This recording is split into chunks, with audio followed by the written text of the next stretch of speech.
கொஞ்சம் வந்து போற சீக்கிரம். ஏன் இதுல கரெக்டா தெரியலடா.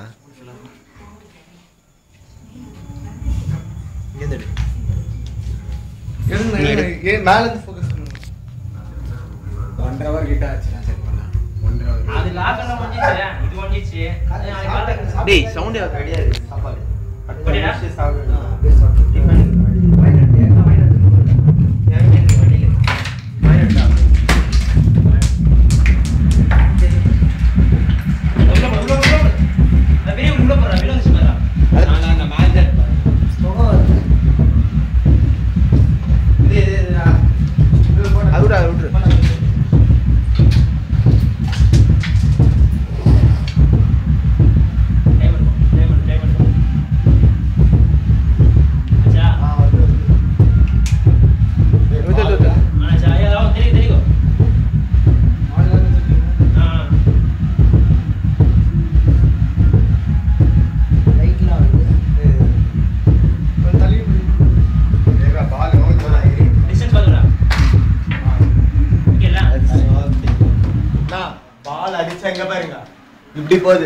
இப்படி போகுது லைட்டா சென்டர்ல இருக்காதீங்க பால் இப்படி போகுது லைட்டா கொஞ்சம் இது பாஸ் தரணுமா ஸ்டாப் தரணுமா ஸ்டாப் தரணுமா ஸ்டாப் தரணுமா எக் போறா